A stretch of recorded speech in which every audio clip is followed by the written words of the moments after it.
forget about the past? Let me ask you a question.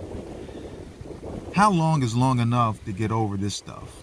The unspeakable travesties from the many massacres against our indigenous people, from residential school trauma, slavery, Jim Crow, slave codes, female and male rape, theft of land, the flooding of drugs and alcohol into our communities, ghettos and reservations, experimentation of releasing diseases into our communities, sterilization of our females, of our women, monetization of our culture through misappropriation, mascots, costumes, pretending we do not exist, etc., etc., etc. How long should it take a person or people to get over such atrocities? Does transgenerational trauma even have an expiration date? Hatred from the colonizers towards the indigenous people, has now spread like a plague and carries on throughout the native communities still today. I see so much hate these days, especially in the indigenous communities. You hate each other, disown each other, and go to war against each other over words that don't even belong to you, over politics and religion that was introduced to you, and in some cases forced on you, i.e. boarding school, slavery, and the threat of loss and limb, of life and limb. Remember this. Language is paramount to identity. Language and identity are so closely interwoven that words themselves are described with ideological meanings. Language is paramount to identity. Again, David Evans' words. Language and identity are so closely interwoven that the words themselves are inscribed with ideological meanings.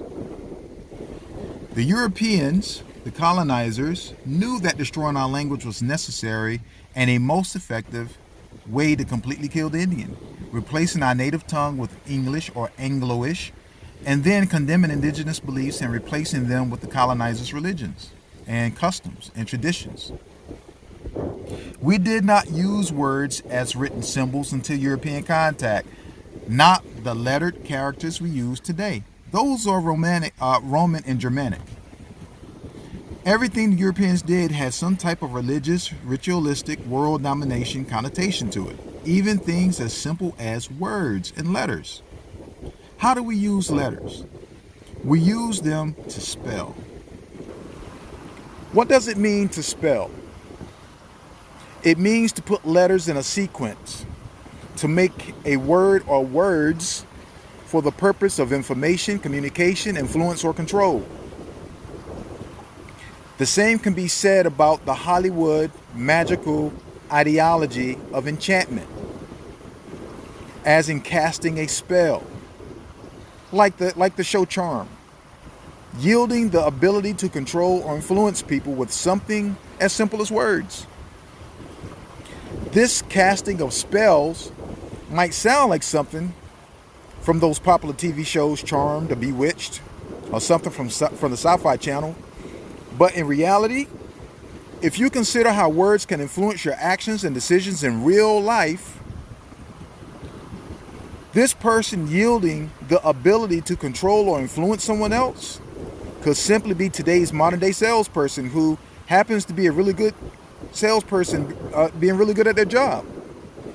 The nature of a salesperson is to connect with people, persuade, and ultimately manipulate, firstly for self-serving reasons, to get you to believe that they need you or want to buy something, try something, or you want them to be something or do something. Spelling is the act of casting or creating spells. Let's take these random letters, for example. A, D, E, G, I, N, O, R, U, Y. These are simple alphabets, just letters, and means absolutely nothing as it is. But when these letters are used to form words, you get N, R, endanger you. So basically, I took these letters and I created 4 words out of them. Now, when you unscramble the words, then rearrange the words into a particular sequence to form a statement or a sentence, you have, you are in danger. These letters made into words, then into statements, are combined and used to inform, is used for information, is used to communicate, influence or control and manipulate, impart or implant, sell an idea, which could be used to create confusion, stir up anger, divide, conquer, or it can be used to even unite people, which is what I'm doing now. Speaking about unity. And politicians are masters. They're wordsmiths. This is how politics, religion, and war start. By someone manipulating, implanting, and selling an idea.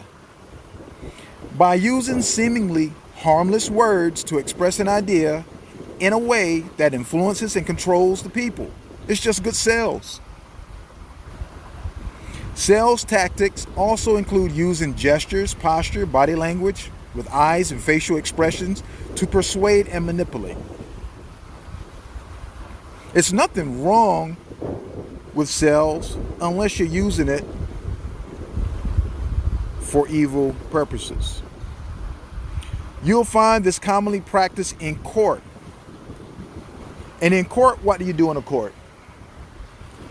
On a court, you play games like a tennis court or a basketball court. But in this case, we're talking about judicial and administrative court. And the game here is a game of words called legalese. Remember I spoke about the law dictionary? The game is between legal versus lawful, not wrong versus right. If you're old enough to remember when Bill Clinton was in court and they were trying to impeach him, because he's a lawyer too, and he knows legalese, and he's a master of legalese, he was able to trip up the prosecutor with a simple word like is, I-S.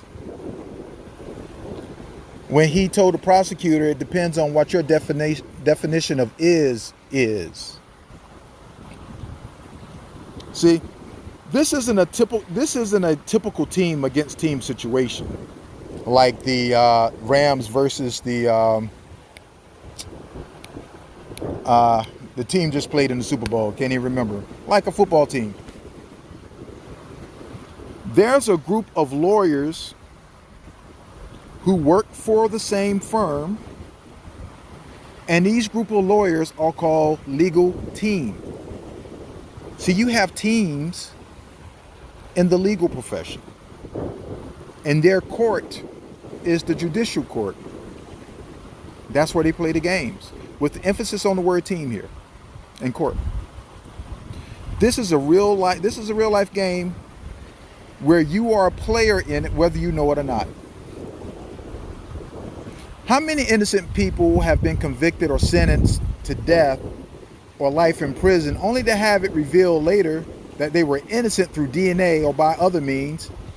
And how many criminals or crooked people seem to get off and go about their lives?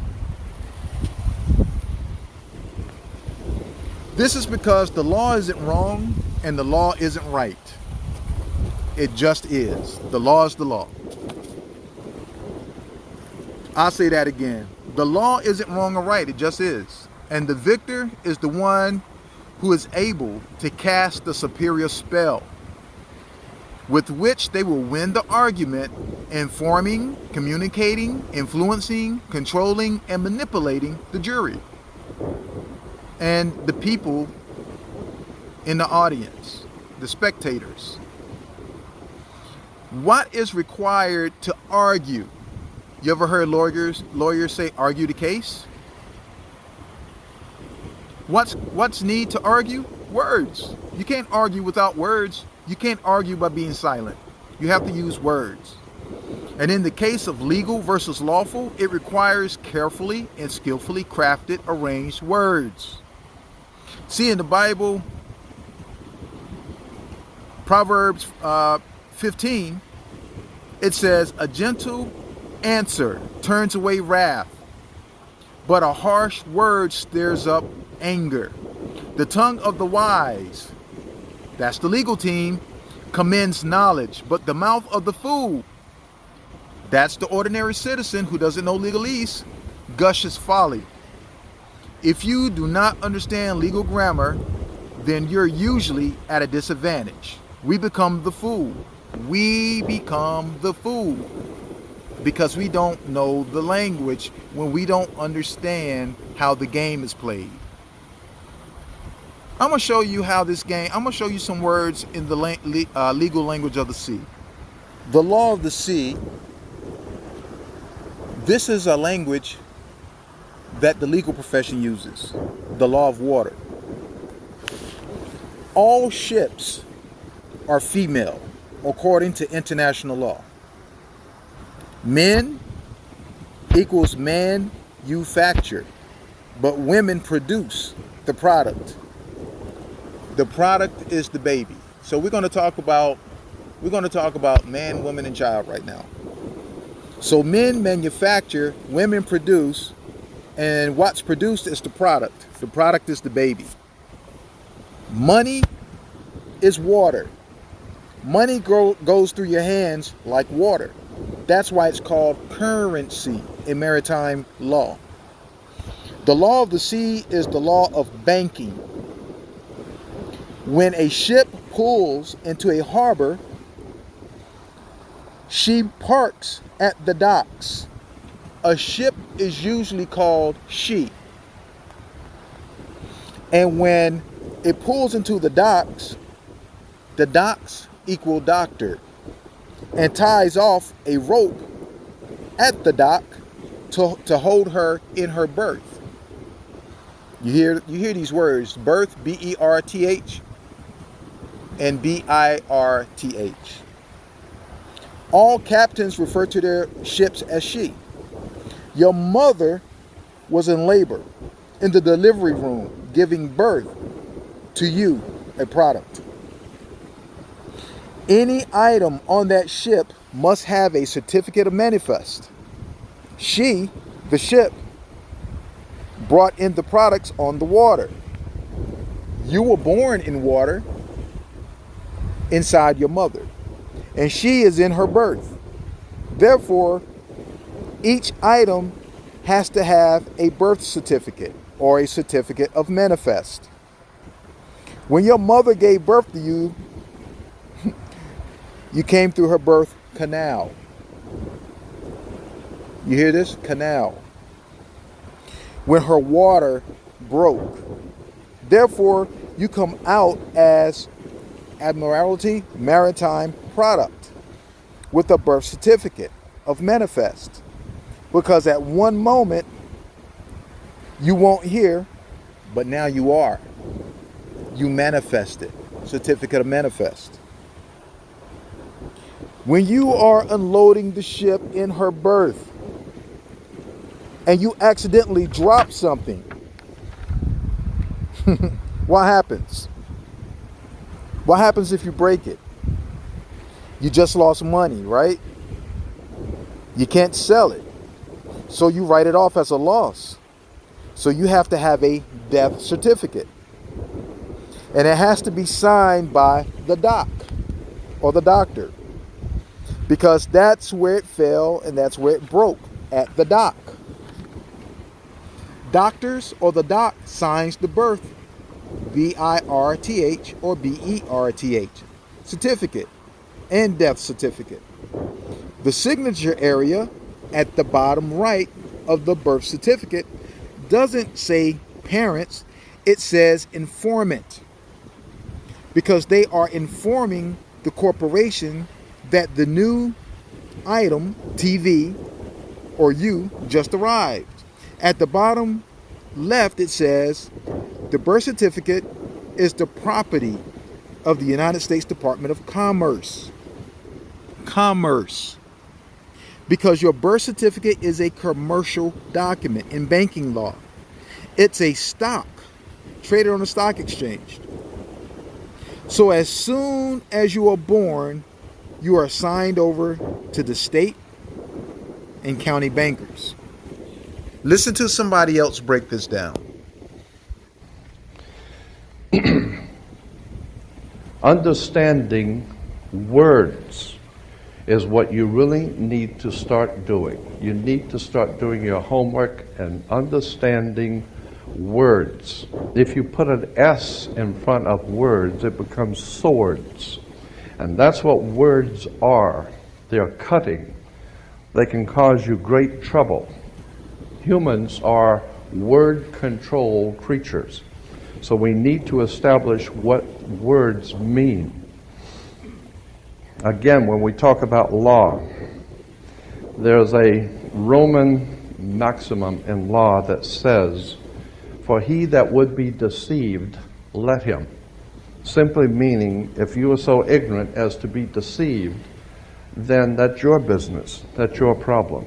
So you need to do your homework and find out what words mean, especially in relation to law and government.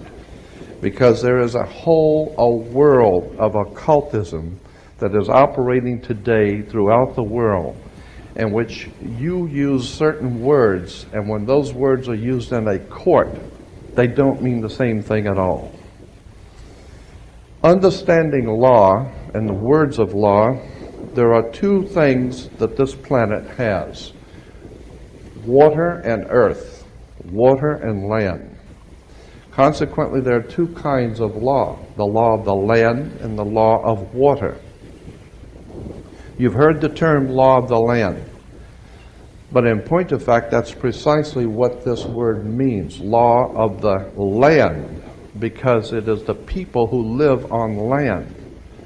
And that is opposed to something else called the law of the high seas, or the law of water. You need to understand the difference.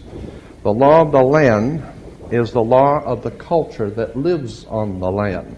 And so consequently, the law of the land is different in every country. You can do things in America you can't do in Russia. You can do things in Africa you can't do in England. So the law of the land is the law of the culture that lives on that particular land. However, there is a higher law that dominates the entire world. It's called the law of the water, or the law of the high seas. The law of water is referred to as the law of money. It doesn't matter what color you are, where you're from, or where you live. Money is money. And anytime you're doing banking or using money, you are now under the law of water, maritime admiralty.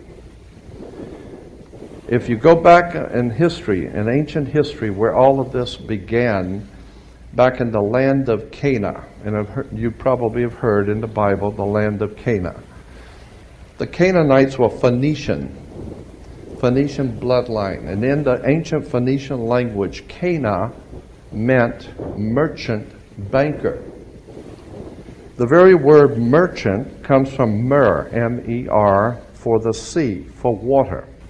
As a mermaid, we have merchant. Merchant, bankers. Let me give an example of the difference between the law of water and the law of the land. The law of water, as I said, is a law of banking, money, as opposed to the law of the custom of the people, or the law of the land. The Statue of Liberty must be put in water. It could not be put on American land as such. It had to be put in the harbor, because it's not the Statue of Freedom. It's a statue of liberty. Liberty is what a sailor gets when he pulls into port on a ship. He gets liberty. He's not free. So America is not the land of the free and the home of the brave. We're not free or brave. Period. We're not free. This is not a free country. Now let me give you an example of how this law of the water works. Why is it that you have to go to court?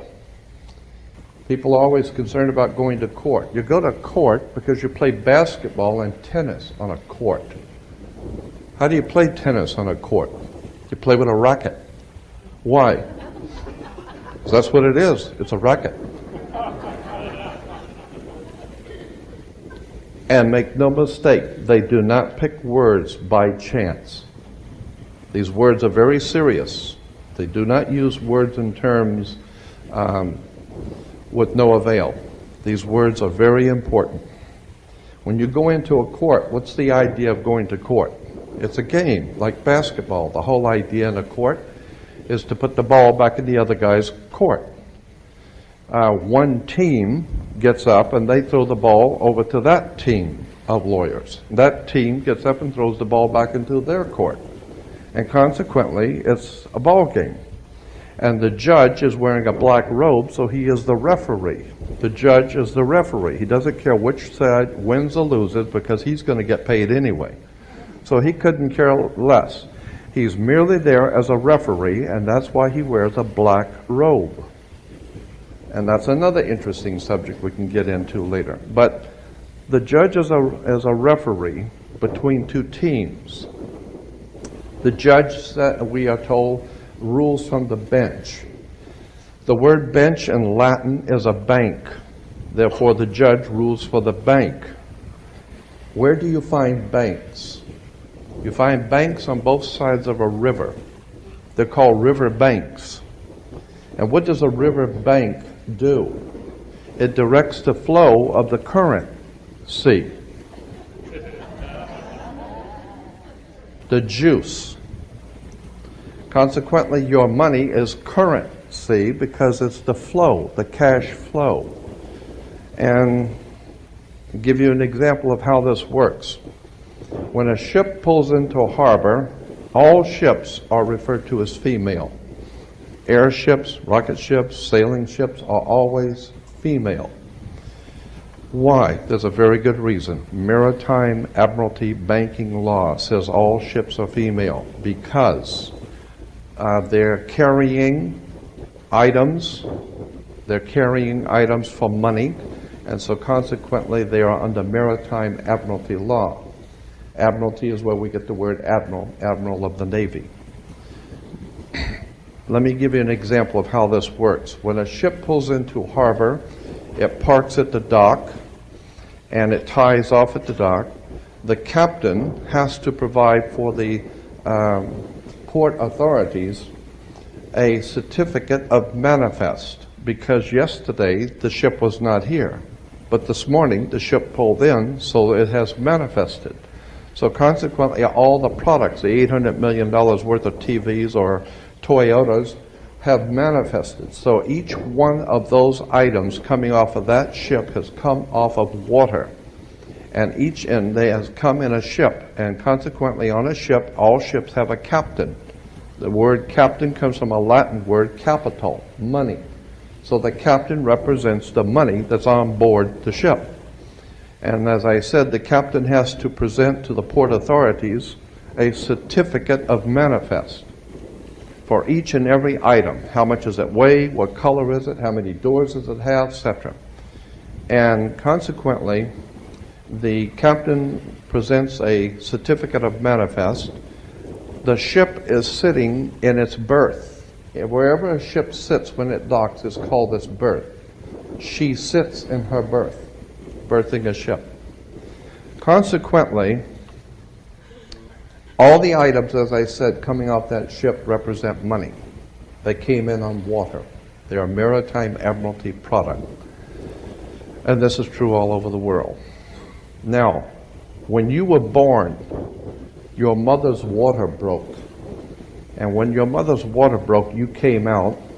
And this is why you have to have a birth certificate, because you are a Maritime Admiralty product under international law. You are considered, your body is considered a Maritime Admiralty product. Your mother delivered you. This is why if you go to Sears and buy a refrigerator, they will ship it to you. They will deliver it. And that's why you were in your delivery room. Your mother was delivering a product. Maritime Admiralty. You came down your mother's birth canal. And once you, and as you're taking one of the televisions or the cars off the ship and it falls down and breaks, that's all right. Sometimes they're stillborn, so consequently you've lost money on that one. Therefore, you have to have a death certificate, and it's always signed by the doc. The doc has to sign your birth certificate and your death certificate. All of these words and terms are maritime admiralty banking words. And therefore, if you understand lawyers and judges and courts and government are all under international maritime admiralty law. All religions, all churches in the world operate under maritime law. This is why all churches are divided into denominations, like 20s and 50s and 100s. Serious. This is why they're called denominations, because all churches are nothing more than the product of maritime admiralty banking. It's an extraordinary story of occult treason, high treason and crimes against the state. Make no mistake about it. There has never been a country on the face of the earth as far back into history as you can go. There has never existed a country in which the people rose up and demanded their right to be free. Never.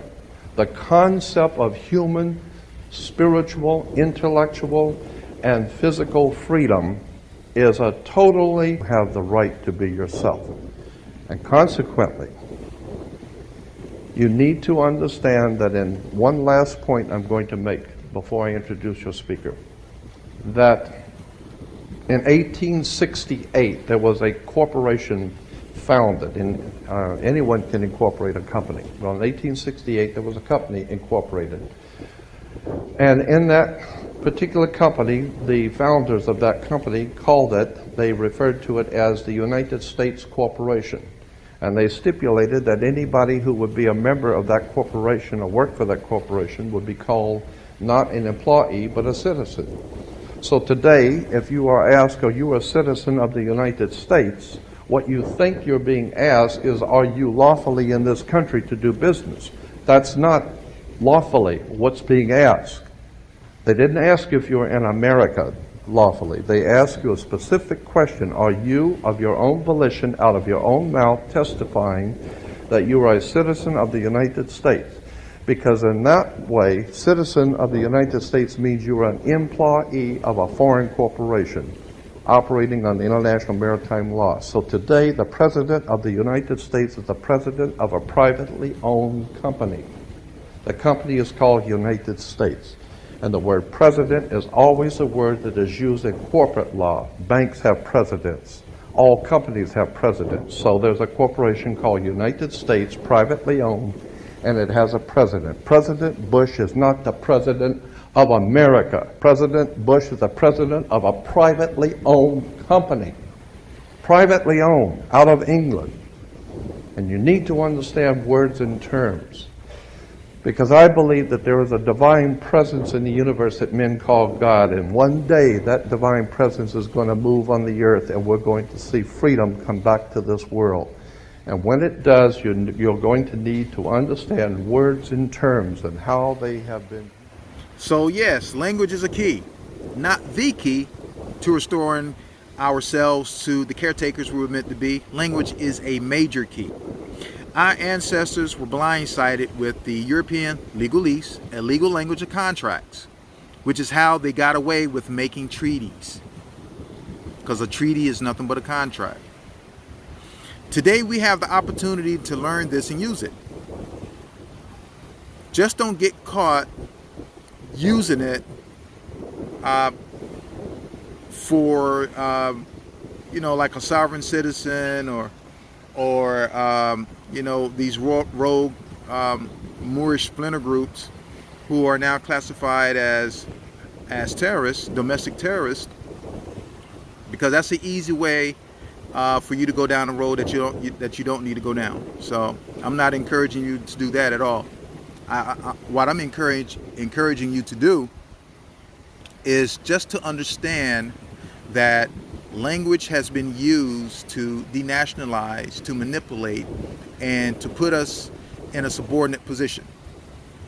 Today we have the opportunity to learn it, and this is the opportunity our ancestors didn't have. They would say, "Seize this opportunity, my children." Language was, let's make this, let me put it this way. Language is a common denominator amongst all nations. Even with the staggering decline of native speakers, making us more dependent and assimilated because our languages are almost dying out, making us a shadow of our former selves. Many nations are struggling to regain their languages, to relearn their languages. There's a few fluent speakers still out there in the various tribes, but many of us are trying to relearn our language.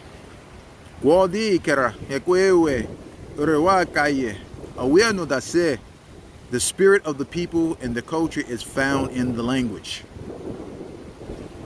I'm trying to appeal to your common sense to keep the faith, because all Euro-colonial values started with learning the language, specifically with these two English words to start.